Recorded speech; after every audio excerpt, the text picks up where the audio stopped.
Hey YouTube, it's your boy Kenrick again, aka the Optometry Prodigy, and I'm coming at you this week with another video, guys. This one is going to be on public education, general knowledge. What does your glasses prescription mean? We're going to go through the basics of it on the channel here on this video for this week. But before we go into that, guys, we have hit the 4-week mark on the channel. Over 500 views, almost 100 subscribers, guys. Thank you so much again for the support. Continue to like, comment, subscribe, share with someone as well. Don't forget Facebook and Instagram pages, they are there as well. We have daily activities there, quizzes, facts coming at you. Share it with someone. Let's share eye care, eye health knowledge with everyone. So without further ado, let's go into this week's video. So guys, here I've created a spectacle prescription slip just to help us break down the different components of the prescription a little bit easier. So we have the name of the patient, the address possibly, the date that the prescription was issued, PD, which is the pupillary distance. I'll show you in a while how that is measured or what exactly that is. And then the main part of the prescription, distance or near prescription, there will be the right eye, which is OD, left eye, which is OS. All prescriptions have a spherical component and a cylindrical component, which is paired with an axis. We also have prism, if prism correction is needed in cases of strabismus, etc. We have visual acuity as well. We always see this basically states what the patient is seeing with that prescription that is issued. We have a near prescription. I'll go into that a little bit further in a while. We'll have it for the right eye and for the left eye as well. Then we have the optometrist's signature and the expiration date of the prescription. So let's firstly look at the spherical component of a prescription. And to explain that, I will just show you this image to help in the explanation of it. So the spherical component of a prescription can either be plus, or it can be plus, or it can be minus. And the component or the factors that affect this is usually the front portion of the eye called the cornea. If it's too flat, it will need more power, as we would say, and usually we need a plus to help in that aspect. Or maybe it might be a little bit too steep and we'll need negative prescriptions in that aspect. Sometimes the eye is too big, or it's not too big, but it's bigger than usual, and that is what we'll need the minus for as well. Or it might be a little bit smaller than usual and we'd need plus in those cases. And the big words we usually use for those, when the eye is smaller or the cornea is a bit flatter, we say it's hyperopic, or the person simply is long-sighted. And if the cornea is a bit steeper and the eye is a bit larger, either or, we say that person is myopic or short-sighted. So in these cases, 0 would usually be what we call plano, and we can think about it in the case of a time number line. So 0, -1, -2, -3, and as you go in this direction, it gets worse in terms of being myopic or in terms of being short-sighted. However, on this other side, we have +1, +2, +3, etc. And this is getting worse in the hyperopic or the long-sighted direction. Between these, we use what we call quarter diopter steps. Quarter diopter steps simply means we can have, for example, +125, +150, +175, and then we go to +2. As you can see there, we go 25 steps, or as we say, quarter diopter steps. Another thing to note with spherical corrections, they usually produce one focal point, or the image is able to be focused at one point on the retina. So let's have a look now at the other component, let's look now at the cylindrical aspect of a prescription. And as I said before, the cylindrical aspect is usually paired, or is always paired rather, with its axis. The axis is 90 degrees from where the cylindrical power is.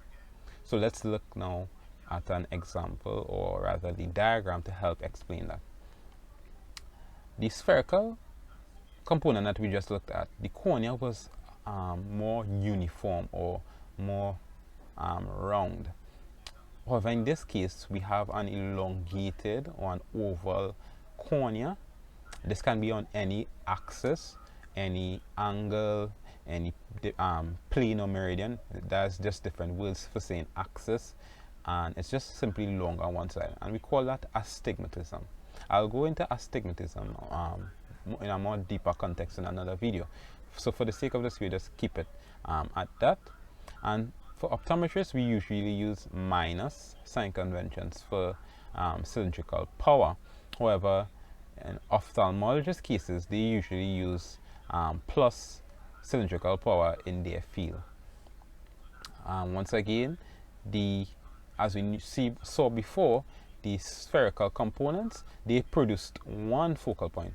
However, in the cases of the astigmatism or astigmatic corrections that are required, we have to fix and bring 2 points of focus into one point on the retina. And as I said, we usually use minus cylindrical lenses to do that. And at all times, again, it's at an axis, always paired with an axis.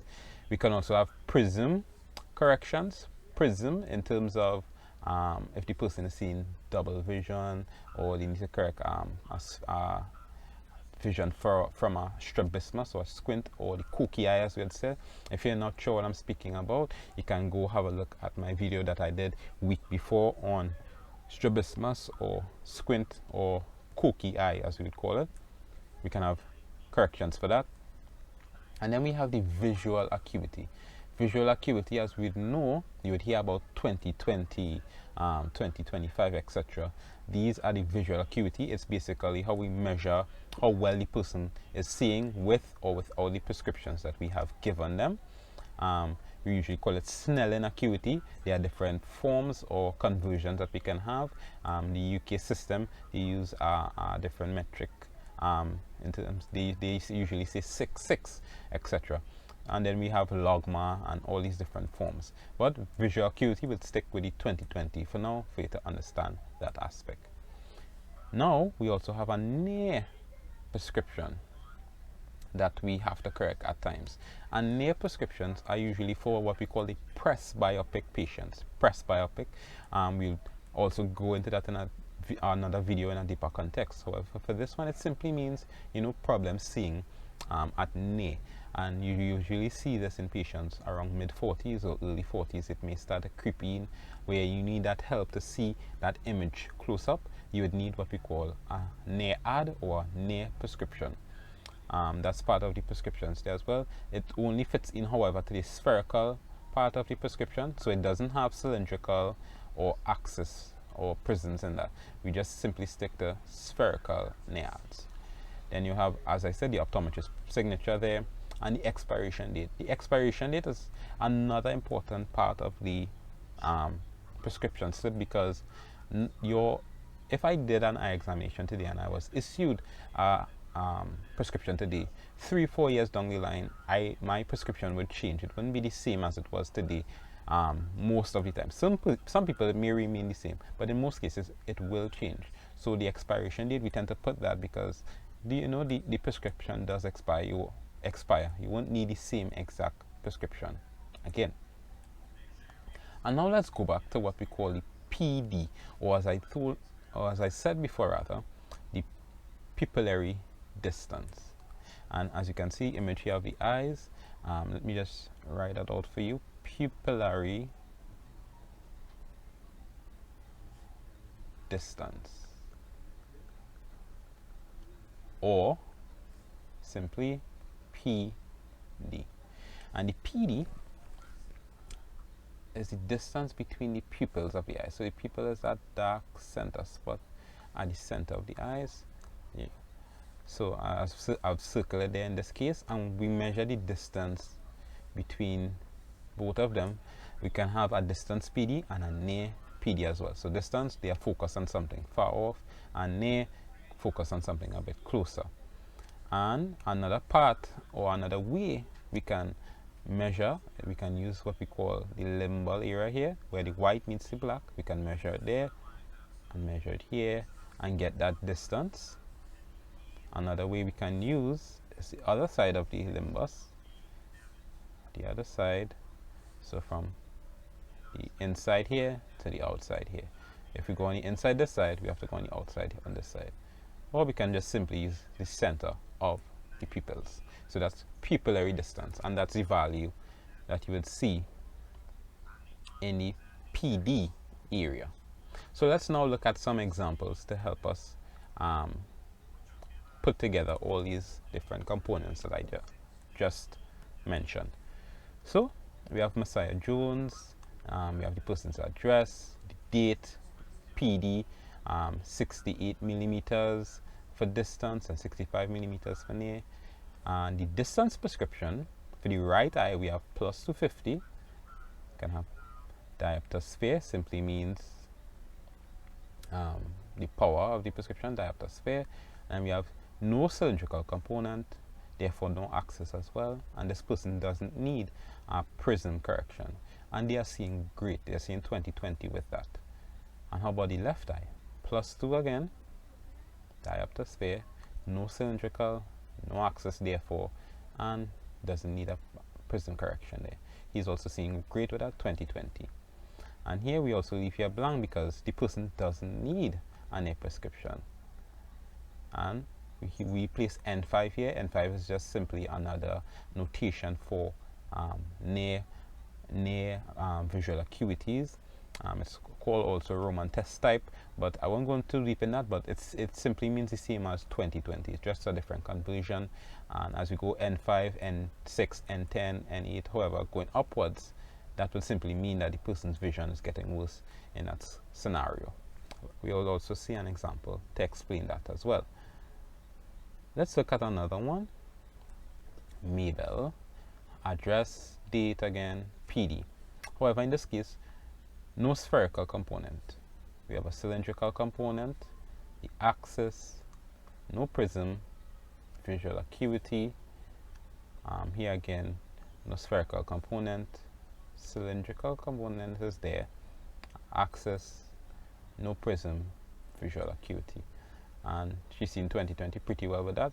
So in the first case, as we saw, they had a spherical component without any cylindrical, so that's possible. And the opposite is also true. They can have no spherical component with cylindrical correction required. And in this case, no near prescription is required. What we also write in these cases, we can also simply place plano. Can also write plano in that area there. Let's look at another example. So we have scalar here, we have the PD, etc. Here we have a spherical component of -1. One thing to remember again, as I mentioned in the beginning, minus simply means that the person is myopic or short-sighted. They can only see objects close up, or in other cases it can be plus, which is hyperopic.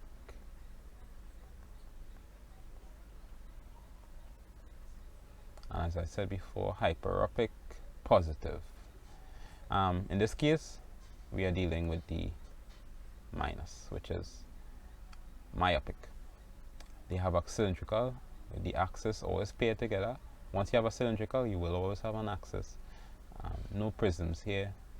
20/20, they are seeing great with that. They don't need any near correction.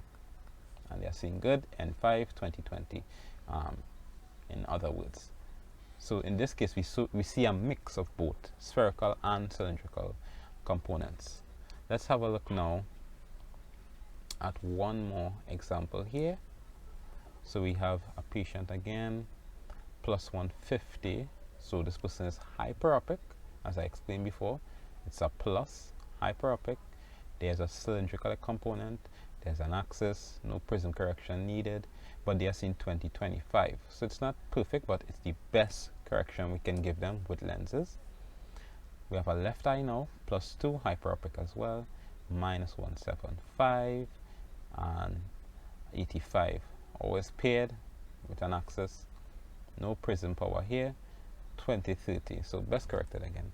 In this case, as we see, the visual acuities aren't at its best. That's what we call 20/20. So in this case, the person possibly has cataract, and if they take that out, then most likely the person will go back down to 20/20. But in this case, if the cataract is there and it's not bothering the person, we can leave it, and yes, she'll still see pretty well. 20/25, 20/30 is not that bad. As we can see, we have a near prescription, which means the person is pressed biopic, or they need that add or close. They need a prescription to see close up, +175. We usually put diopter sphere here as well, and we can leave here blank. This has no other cylindrical component connected to the add powers, as we see here. N10, as I showed you before, N5 is more the 20/20 equivalent, so N10 is worse, and again, this person possibly has cataract. So I hope you all understood the different components. So the basics again, you would have a spherical aspect, you can have also a cylindrical aspect, and lastly you can have, well, the cylindrical aspect is always paired with the axis. The other main thing to note is you would have a visual acuity paired with that as well, which is basically measurement of how well you are seeing with this prescription. In other cases, prisms are required when you have strabismus, cocci, etc., and you need to correct a double vision for the person to see better.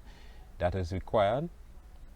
And a major thing is the near add or the near correction, plus, always plus in this case. There's no minus near adds, plus near adds.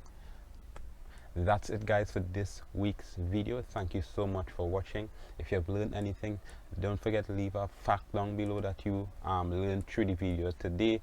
Leave a like, you can share it with someone, share the knowledge with others. Don't forget the Facebook and Instagram pages. Once again, thank you for the support there as well. I am out, guys. Peace.